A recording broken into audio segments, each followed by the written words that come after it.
तो देखिए ध्यान समझना, आरबीसी, इसका नाम याद है आपको? Red blood cell, red blood cell, लाल रक्त कणिका। दो तीन नाम भी यूं मत सोचो याद करेंगे, अभी से याद रखो। मतलब क्या कि इसका जो नाम है वह एरिथ्रोसाइट भी कहते हैं इनको। क्या कहते हैं? एरिथ्रोसाइट। और इसको क्या कहते हैं? इनको रक्ताणु भी कहते हैं। क्या कहते हैं? रक्ताणु। आप समझना ध्यान से, मैंने उत्पत्ति, उत्पत्ति किनकी? तो इनकी उत्पत्ति होती है अस्थि मज्जा, अस्थि मज्जा में होती है। क्योंकि ये वाली लाइन है ना आपके इस वर्णन में नहीं आएगी, क्योंकि सेमेस्टर के हिसाब से थोड़ा शॉर्ट किया गया है मतलब, लेकिन यहाँ तो पढ़ रहे हो ना। तो उत्पत्ति कहाँ होती है इसकी? अस्थि मज्जा में होती है। एक और याद रखना, इसके अलावा इसकी उत्पत्ति होती है प्लीहा में, वयस्क अवस्था में प्लीहा में, और भ्रूणावस्था में, भ्रूणावस्था में। कहां पर? यकृत के अंदर। कहां पर? यकृत के अंदर की उत्पत्ति होती है। ठीक है। इसके बाद है नंबर 2 में संख्या किनकी? आरबीसी की। तो इनकी जो संख्या रहती कितनी बताया? कितनी लिखा है आपको? 50 से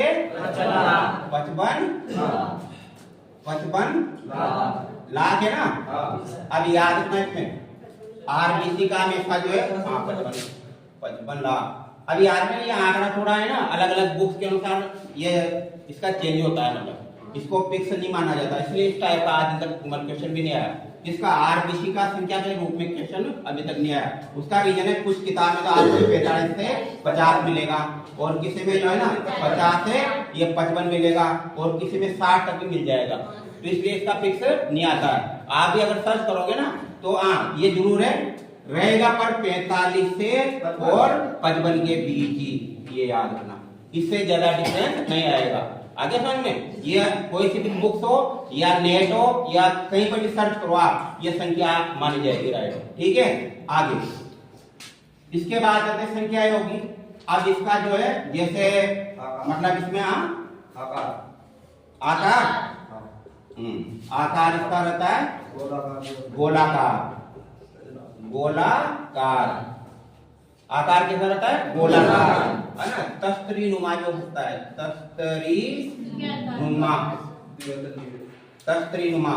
उबिया अवतल, उबिया अवतल, याद रखना ये आकार किसका? मतलब उभरी हुई रहती है एक तरफ से, उबिया अवतल होती है। इसके बाद में नंबर 4 में जीवन काल, जीवन काल। इनका जीवन काल किससे चाहे कहीं भी सर्च करो आप, इनमें अभी तक भी कोई किसी प्रकार की त्रुटि उत्पन्न नहीं हुई, चाहे राइडर कोई सी भी हो, कोई सा भी हो, तो 120 इनका जीवन काल है। इसके बाद में रंग,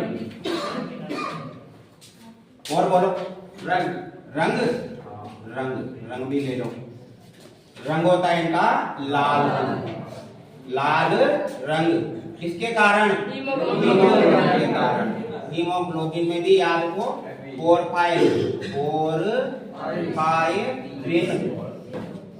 पोरफायरिन के कारण इनका लाल रक्त, लाल रंग होता है। इसके बाद एक मिनट, नंबर 6 में केंद्रक। केंद्रक क्या होता है? केंद्रक का केंद्रक इनमें क्या रहता है? अनुपस्थित। क्या रहता है? अनुपस्थित, यानी इसमें केंद्रक नहीं पाया जाता है। केंद्र के स्थान पर क्या जाता है? इसमें हीमोग्लोबिन रहता है। केंद्र का स्थान कौन घेर लेता है? हीमोग्लोबिन। इसके अलावा कार्य, तो इनका जो कार्य होता है वो है O2 व CO2 का परिवहन, परिवहन। अब किसको समझना है आपको? कायदा O2 और CO2 का परिवहन किस प्रकार से होता है। पीछे बात कर रहा था बोल, तो खुद ही बोल रहा है अपने आप में, नहीं बोलता के भी बीमारियों में लगी अपने आप बोलने। देखिए कार्य श्वसन की क्रिया में पहला तो है कि जो O2 है वह श्वसन की क्रिया में कहाँ जाती है? फेफड़ों में। कहाँ जाती है? फेफड़ों में। अब देखिए जैसे ये श्वास नली और ये दोनों फेफड़े, और फेफड़ों में छोटी छोटी कूपिकाएं पाई जाती है। क्या पाई जाती है? कूपिकाएं, वायुकोश। ये O2 जो है श्वसन की क्रिया से श्वास नली में होती हुई, श्वसन में होती हुई कहां जाती है? कूपिकाओं में। ये O2 यहाँ कूपिका में बढ़ गई। कूपिका की जो दीवार होती है ये क्या होती है? ये एक झिल्ली नुमा होती है। क्या रहती है? झिल्ली नुमा। तो O2 विसरण की क्रिया से किसमें? इस झिल्ली में चली जाती है, वायुकोश की झिल्ली में, और इसमें क्या रहती है? रक्त केशिकाएं पाई जाती है। क्या पाई जाती है? रक्त केशिकाएं। ध्यान समझना, रक्त केशिकाएं। ये रक्त केशिकाएं परस्पर आगे जाकर के किसमें मिलती है? कोशिका में। किसमें? कोशिका में। ये कोशिका। तो अब ध्यान समझना, श्वसन की क्रिया में O2 आए। O2 फेफड़ों में होती, फेफड़ों के अंदर जो वायुकोश रहते ना उसमें रक्त केशिकाओं का जाल फैला रहता है। काय का? रक्त केशिकाओं का जाल फैला रहता है।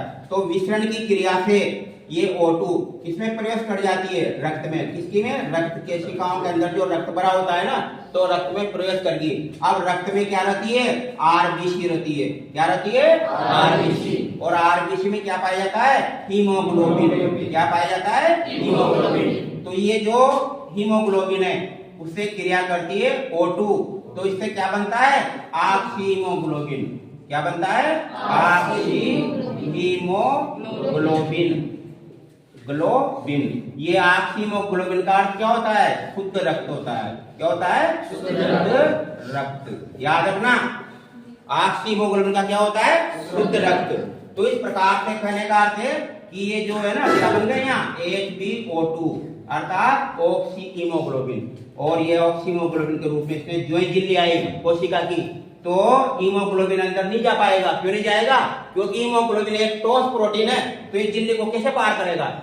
झिल्ली को कैसे? जबकि O2 तो क्या है? एक गैस है। तो इस झिल्ली में वैसे भी जानते हो झिल्ली क्या रहती है कोशिकाओं की? अर्ध पारगम्य एवं चयनात्मक। तो झिल्ली में सूक्ष्म छिद्र पाए जाते हैं, उसमें से O2 कहां पहुंच जाएगी? अंदर। लेकिन हीमोग्लोबिन बाहर ही रह जाएगा।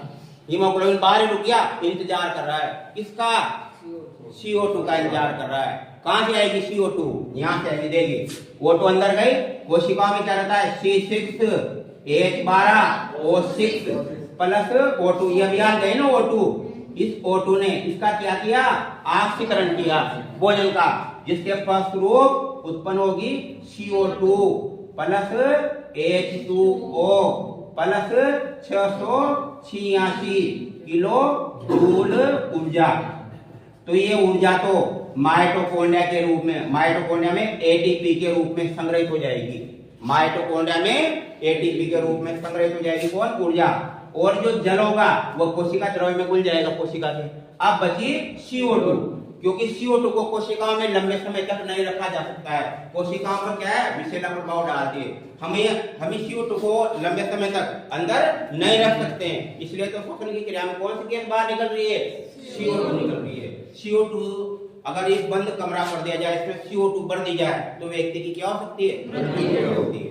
तो CO2 एक लिमिट में। तो कहने का इस CO2 को इसमें लंबे समय तक नहीं रखा जा सकता है, इसलिए CO2 स्वतः और खुद CO2 भी इसमें रहना पसंद करेगी, क्योंकि इसमें बहुत सारे पदार्थ पाए जाते हैं। तो CO2 की होती है खाम आ गया अंदर में, तो बाहर जाऊं, तो जो बाहर जाएगी नहीं है, तो इसका इंतजार कर रहा है कौन? हीमोग्लोबिन। तो जो ही ये देखिए, अब जो ही झिल्ली से पार होगी ये कौन? CO2। तो यहाँ पर हीमोग्लोबिन खड़ा हुआ है Hb, इसका इंतजार कर रहा है। और जो ही CO2 Hb के संपर्क में आई तो क्या बन जाएगा? यहाँ बन जाएगा कार्बोक्सी हीमोग्लोबिन। क्या बन जाएगा? Carboxy haemoglobin. और ये कार्बोक्सी हीमोग्लोबिन का अर्थ क्या होता है? अशुद्ध रक्त होता है। क्या होता है? अशुद्ध रक्त। एक बात को समझो, ऑक्सीहीमोग्लोबिन का अर्थ शुद्ध रक्त, जिसमें O2 मिल रही है, और जिसमें CO2 मिली है वह कार्बोक्सी हीमोग्लोबिन। और क्या कहलाएगा ये? अशुद्ध रक्त। तो याद हो गया ना, शुद्ध रक्त का मतलब तो क्या होता है? ऑक्सीहीमोग्लोबिन, जिसमें O2 मिली रहती है, और कार्बोक्सी हीमोग्लोबिन का मतलब अशुद्ध, जिसमें CO2 मिली रहती है। अब देखिए, तो यहाँ बन गया कार्बोक्सी हीमोग्लोबिन। तो ये हीमोग्लोबिन वापस फिर इसको कहां पर? फेफड़ों की जो केशिकाएं रहती है ना, कुपिकाएं, उसमें ला करके वही आगे झिल्ली आ गई वापस, झिल्ली आ गई ना, तो झिल्ली को थोड़ी पार करेगा हीमोग्लोबिन, हीमोग्लोबिन तो फिर रुक गया यहाँ पर ही बाहर ही, और इंतजार कर रहा है किसका, किसका, O2 का, O2 आएगी ना। अच्छा ये थोड़ी का भाई एक ही है, मतलब हजारों की संख्या में कुपिकाएं रहती है, इसलिए तो श्वसन की क्रिया लगातार चलती रहती है। थोड़ी का एक अगर डैमेज होगी तो फिर ये थोड़ी का श्वसन की क्रिया रुक जाएगी। हजारों की संख्या में कुपिकाएं रहती है और इनमें से हजारों की संख्या में से रक्तवाहिनियां निकलती है, जो क्योंकि शरीर तो मतलब इतना पर प्रत्येक कोशिका के अंदर O2 का पहुंचना जरूरी है। जिस कोशिका में O2 नहीं पहुंचेगा वो कोशिका क्या हो जाती है, मृत हो जाती है, वहां से सिकुड़ जाएगी या कोड़े पंछी के रूप में बाहर निकलेगी फिर। इसलिए प्रत्येक आपने देखा होगा वृद्धावस्था में व्यक्ति का शरीर सिकुड़ना प्रारंभ कर देता है। क्यों? क्योंकि कोशिकाओं की जो क्षमता है कमजोर हो जाती है और O2 नहीं पहुंच पाती है। तो इस प्रकार से जो यहाँ पर ये आया हीमोग्लोबिन, तो हीमोग्लोबिन छोड़ देता है किसको, CO2 को, और CO2 कहां पर, इनमें कुपिकाओं में बढ़ जाती है, जिसको श्वसन मार्ग अर्थात मुंह के द्वारा क्या है, बाहर निकाल दिया जाता है। इस प्रकार से ये हीमोग्लोबिन Hb वो क्या करता है, O2 और CO2 का क्या करता है, परिवहन करता है। O2 को तो ये फेफड़ों से कोशिकाओं तक ले जाता है और कोशिकाओं से CO2 को कहां तक लाता है, फेफड़ों तक। आप कल्पना, ये बस है, बस हीमोग्लोबिन क्या है, एक बस है। ये फेफड़े का मतलब 12 और ये है ना कोशिका का मतलब कोटा, तो ये बस है हीमोग्लोबिन। तो किसके बीच में चल रही है, 12 कोटा के बीच में चल रही है ये बस। तो ये क्या कर रही है, बस ये O2 CO2 नाम की जो सवारियां हैं उनको लाने ले जाने का कार्य कर रही है। इस प्रकार से आएगा समझ में, इस प्रकार से ये रहेगा। सारी जानकारी होगी किसके बीच में, आरबीसी के बारे में होगी ना। आरबीसी को कौन समाप्त करता है, प्लीहा, इसलिए प्लीहा को क्या कहा जाता है, आरबीसी का कब्रिस्तान भी कहा जाता है। अब इसके पहले आप 2-3 चीजें और जो हो सकता है वो वर्णन में नहीं आए, संख्या के मामले बता दिया। अब जो है ना WBC की संख्या में कोई बदलाव नहीं होगा, WBC और थ्रोम्बोसाइट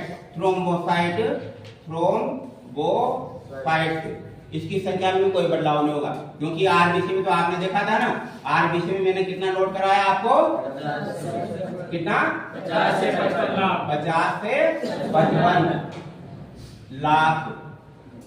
ये है प्रति एक ml रक्त, यानी एक ml रक्त में इनकी की संख्या और घन क्यूब दिया जाता है, यानी MM3 क्षेत्रफल होता है ना, इसमें भी आ सकती है। तो ये संख्या लाख में।